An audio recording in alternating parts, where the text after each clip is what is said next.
নমস্কার বন্ধুরা, আমি সঞ্চিতাস এসেন্স রেসিপিস ইউটিউব চ্যানেলে আপনাকে স্বাগত। পুজো স্পেশাল খাওয়া দাওয়া পর্বে আজকে হচ্ছে এই রকম সুন্দর পাইনঅ্যাপেল চিকেন। তো এই পাইনঅ্যাপেল চিকেনের সাথে কম্বো রেসিপি হিসেবে কোকোনাট রাইস রেসিপি আমি এর আগে আপলোড করে দিয়েছি, আর আজকে চিকেন রেসিপির পালা। মানে আপনি কিন্তু দুটোই এভাবে খেতে পারেন, আর আমি এভাবেই এটা সার্ভ করেছিলাম বাড়ির লোককে এবং আমার গেস্টকে। তো এইটা অপূর্ব একটা কম্বো রেসিপি, আপনি কম্বো করেও এটা সার্ভ করতে পারেন বা দুটো আলাদা আলাদাও করতে পারেন, ভীষণ সুন্দর লাগবে। যারা একদম ভেজিটেরিয়ান তারা এটা পনির দিয়ে ট্রাই করতে পারেন। আমরা এখানে এই রকমভাবে এই পাইনঅ্যাপেলের মধ্যেই এটাকে সার্ভ করেছিলাম, আর তাতে এটার স্বাদ গন্ধ আরও বেশি এনহ্যান্স হয়ে গেছিল। ভীষণ অপূর্ব স্বাদের এই রেসিপিটা একেবারে অনবদ্য, ভীষণ সুন্দর খেতে লাগবে। আর তৈরি করা কিন্তু খুব সহজ, খুব তাড়াতাড়ি তৈরি হয়ে যাবে এটুকুনি বলতে পারি। একটা পাকা আনারস লাগবে, পাইনঅ্যাপল।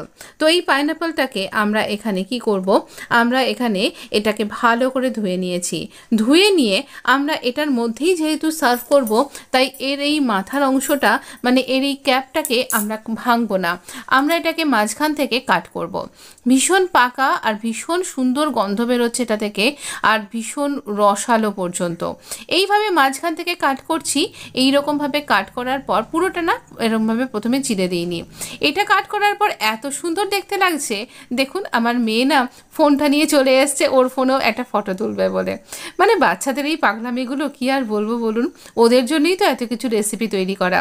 এবার আমি এটাকে স্কুপ করব। আমার কাছে না সেরকম কোনো স্কুপার নেই, আমি একটা চামচ নিয়েছি। দাঁড়ান, এটাকে স্কুপ করবার আগে এটাকে একটা বেশ গর্তযুক্ত মানে বেশ ডিপ এরকম একটা প্লেটের মধ্যে নিয়ে নিন, কারণ আমার এই রসটাও দরকার। ভীষণ পাকা তো, আর এই আনারসের ভেতর থেকে অনেক রস বেরিয়ে আসছে। তো এই রসটা আমি এখানে কালেক্ট করছি। যদি আপনার আনারসটা এই রকম মানে পাকা না হয় এতটা, যদি এর থেকে ওভাবে রস না বেরোচ্ছে, তাহলে আপনি কি করবেন, একটুখানি আনারসকে বেটে নিয়ে রস করে নেবেন, জল দেবেন না কিন্তু। তো এইভাবে দেখুন মাঝখানেও একটা ডান্ডি মতন থাকে শক্ত, এটাও কি অনেকে আবার খাবার সময় ফেলে দেন, কিন্তু এটা খাওয়া যায়। এটা আমি রান্নায় ব্যবহার করেছি এবং খেতে খুবই সুস্বাদু, ভীষণ সুন্দর খেতে লাগে। এটা এমনি স্কুপ করা গেল না, একটু শক্ত মতন। এটাকে আমি কিন্তু এইভাবে ছুরি দিয়ে কেটে নিলাম। দেখুন এইভাবে পুরো হোলটা করে নিয়েছি। আর বাকি আনারস দিয়ে আমি আরও একটা রেসিপি করেছি, যেটা আপনি আপকামিং দিনে দেখতে পাবেন, সেটাও কিন্তু পুজো স্পেশাল খাওয়া দাওয়ার জন্য একেবারে পারফেক্ট। তো আমি আবারও বলছি, যারা মাছ মাংস খান না তারা এটা কিন্তু পনির দিয়ে ট্রাই করুন, ভীষণ সুন্দর লাগবে। আমার কাছে যদি এই মুহূর্তে আনারস আসে আর যদি আমার কাছে পনির থাকে, আমি অবশ্যই রেসিপি দিয়ে দেবো। এই রকমভাবে আমরা খোলাটা বার করলাম, এর মধ্যেই এটা সার্ভ করব। দেখুন এর মধ্যে কতটা রস জমা হয়েছে। এই রসটা এবং এই শক্ত ডাঁটি মতন অংশটা, যেটা খেতে ভীষণ সুস্বাদু, এই সব কিছুকেই আমরা এখানে বিভিন্নভাবে ব্যবহার করব। এই রেসিপিটা একেবারে জমজমাট, বিভিন্নভাবে আমরা আনারসটা এই চিকেনের মধ্যে ব্যবহার করেছি। এখানে নিয়েছি আমি তো মানে পুরো বোনলেস বলবো না, কিছু কিছু হাড় আছে, এরকম ছোট ছোট করে কাট করে নিয়েছি। প্রথমে নুন দিলাম, একটুখানি আদা কিংবা আর একটুখানি রসুন আলাদা আলাদাভাবে 1 চামচ মতন করে দিয়ে দিলাম গ্রেট করে। আপনি বেটেও দিতে পারেন। কাঁচা লঙ্কা দিয়ে দিয়েছি ছোটো ছোটো কুচো করে, আর এরকম কিমা করে দিলে না খেতে খুব ভালো টেস্ট হয়, তাই জন্য আমি কিমা করে দিই। আর এখানে দিচ্ছি 1 চামচ সয়া সস, 1 চামচই দিচ্ছি, বেশি নয়। আর 2 চা চামচ সমান দিচ্ছি আমি টমেটো সস। এবার দিয়ে এখানে কিছুটা আনারসের টুকরো, যেটা একেবারে মিহি টুকরো হয়েছে, সেই টুকরোটা দিলাম। এই সমস্ত টকের সাথে ব্যালেন্স করার জন্য একটু চিনি দিলাম, আর 2 চা চামচ কর্নফ্লাওয়ার দিয়ে ভালো করে এটাকে ম্যারিনেট করে রাখবো। খুব ভালো করে ম্যারিনেট করব, কিন্তু খুব বেশিক্ষণের জন্য দরকার নেই ম্যারিনেট করবার। আপনি আধ ঘন্টা থেকে ম্যাক্সিমাম 1 ঘন্টা রাখলেই যথেষ্ট। 1 ঘন্টারও দরকার হবে না, 20 মিনিট থেকে আধ ঘন্টা রাখলেই যথেষ্ট।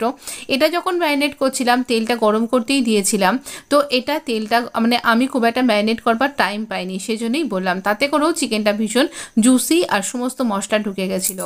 এখানে দেখুন আমি এখানে তেলের মধ্যে একটু অন্তর অন্তর এটাকে ছাড়ছি। আপনি এটাকে ডুবো তেলে ভাজতে পারেন, আমি এখানে ডুবো তেলে ভাজছি না।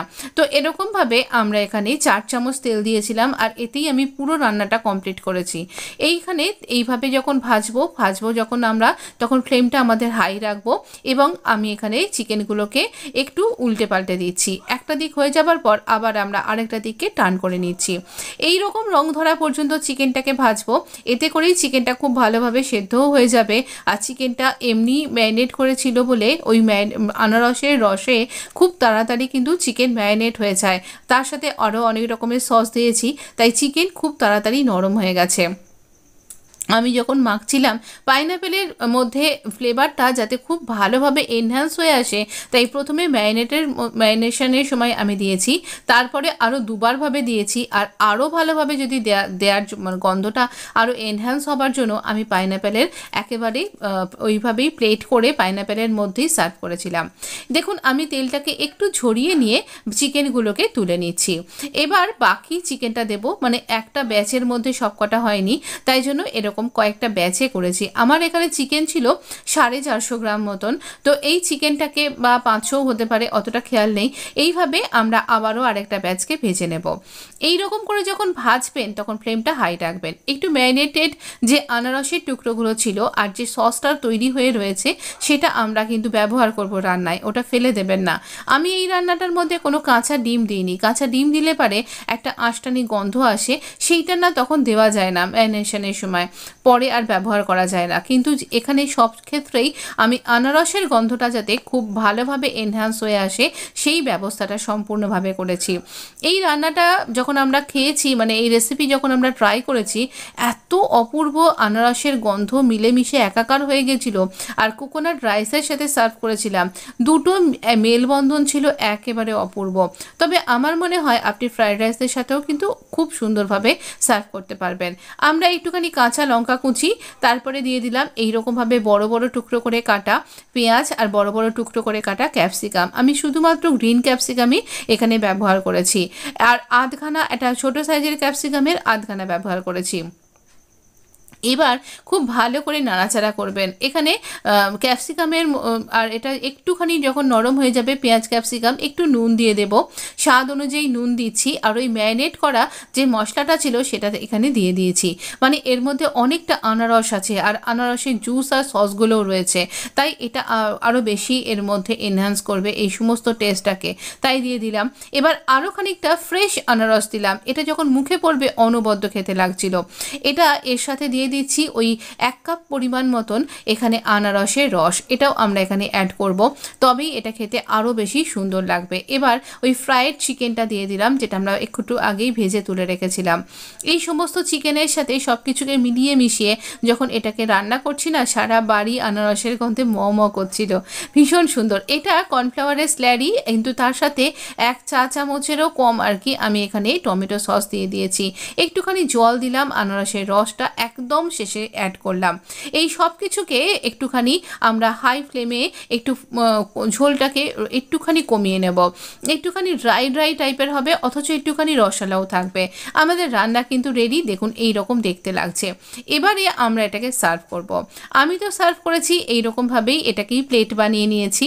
তো এই আনারসের এই খোলাটার মধ্যেই এটাকে সার্ভ করেছিলাম। এটা কিছুক্ষণের জন্য গরম অবস্থায় যখন এর মধ্যে ছিল, আরও বেশি আনারসের গন্ধটা মানে কি বলবো উভারকে আসছিল, ভীষণ সুন্দর হয়েছিল। আর মুখেই আনারসের টুকরোগুলো যখন পড়ছিল, খেতে অসম্ভব ভালো লাগছিল। চিকেনটার গোটা চিকেনের মধ্যেই আনারসের ফ্লেভারটা পরিপূর্ণভাবে রয়েছে, অথচ খুব বেশি মশলাপাতি দিইনি। এই রান্নাটার মধ্যে গোলমরিচের গুঁড়োর কিন্তু খুব প্রাধান্য থাকে, কিন্তু আমি গোলমরিচের গুঁড়োটা দিইনি, কাঁচা লঙ্কার ঝালটাকেই এখানে দিয়েছি, কারণ গোলমরিচের গন্ধ অন্য গন্ধকে কিন্তু ডমিনেট করে দেয়। আমি চেয়েছি আনারসের এই ফ্লেভারটা যেন সবথেকে বেশিভাবে এনহ্যান্স হয়ে আসে। তবে আপনার যদি মনে হয় যে এইটা আপনার জন্য ঠিক নয়, যে আপনি ইচ্ছা করছে একটু গোলমরিচ দিতে পারেন, সেক্ষেত্রে আনারসের গন্ধটা কিন্তু ডমিনেট হয়ে যাবে। যে বন্ধু আনারস খেতে ভালোবাসেন, বা আপনিও যদি আনারস খেতে ভালোবাসেন, এত অপূর্ব মিষ্টি গন্ধ হয়, তো এই আর টেস্টটাও ভীষণ সুন্দর, তাহলে অবশ্য করেই কিন্তু এটা ট্রাই করতে পারেন। একটা ডিসক্লেমার, যিনি গর্ভবতী মহিলা আছেন, যিনি উডবি মম আছেন, খবরদার এই রেসিপিটা ট্রাই করবেন না প্লিজ। আপনি ডেলিভারির এরপর আপনার ডাক্তারের সাজেশন নিয়ে এই রেসিপিটা ট্রাই করবেন। অবশ্যই ভালো থাকবেন, সুস্থ থাকবেন। চ্যানেলটা সাবস্ক্রাইব করবার অনুরোধ করে যাচ্ছি। অবশ্য করে সাবস্ক্রাইব করে নোটিফিকেশান অন করতে ভুলবেন না। ধন্যবাদ বন্ধু। হ্যাপি পূজা।